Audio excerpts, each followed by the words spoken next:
Jason Matthews was a CIA officer for more than 3 decades. He's the author of a new spy thriller that draws on his experience.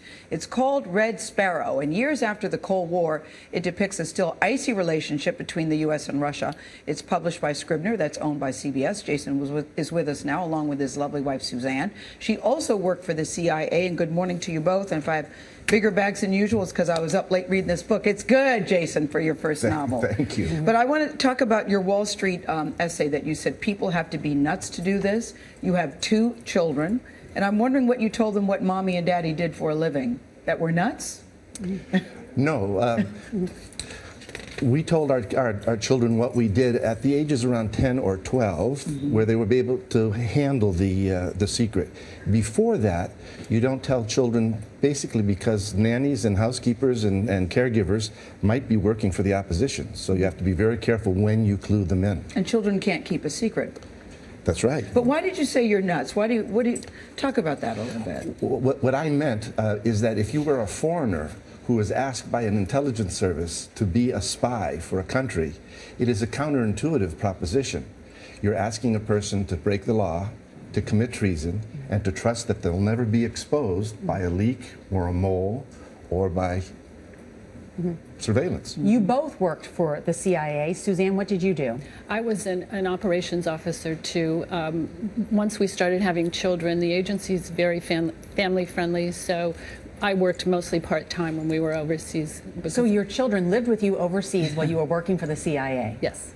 Have you ever seen the movie Spy Kids? Yes, we have. We've seen that many times, of course, in our house, which is a movie about parents who are spies and the kids become spies as well. Why this novel? Why about Russia? Do you think there's still a threat? Well, there's been a lot of talk and a lot of debate about the new Cold War. Right. Vladimir Putin himself said that the dissolution of the Soviet Union was the greatest geopolitical disaster of the 20th century. The Russian government today is peppered with former KGB officers. Instead of the Politburo, instead of worldwide communism, the weapons now are natural gas and oil, business, and the Baltics, and Chechnya, and Dagestan, and Georgia. Do you think that the act of spying, the way it is done on the ground, is changing? Yes and no.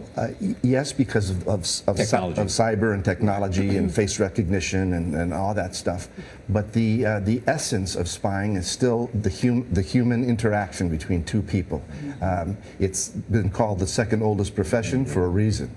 Well, it's interesting that John Brennan, who's the new CIA director, wants to re-emphasize intelligence gathering and analysis and move away from paramilitary kinds of things. Some voices have said that the global war on terror has basically drawn resources away from the old classical espionage. Right. And he wants to re-emphasize.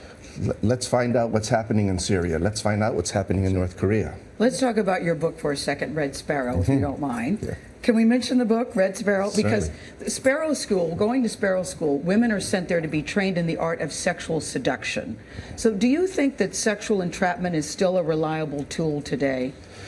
The Western services never thought so, because anyone who is recruited as an asset, a reporting source, under coercion, is resentful, is brooding, and possibly prone to disinformation. Yeah. The Russians, traditionally, infamously, have used that technique. There was a Sparrow School, I think, in the 70s in Tatarstan and Kazan. But these days, I believe that there's probably enough independent contractors so they don't need trained sparrows. It was done a lot by East Germany, did a lot of it, spying on West Germany. Absolutely. There would be men who would go and knock on doors and recruit the secretaries in the West German government. Exactly right. High up into the Prime Minister's office. Absolutely, right next to him. Well, we know Red Sparrow has been optioned for a movie. Anybody you want to play the characters of the male and female spies? Any wish list? Well, we've talked to our daughters about it, and they have some ideas.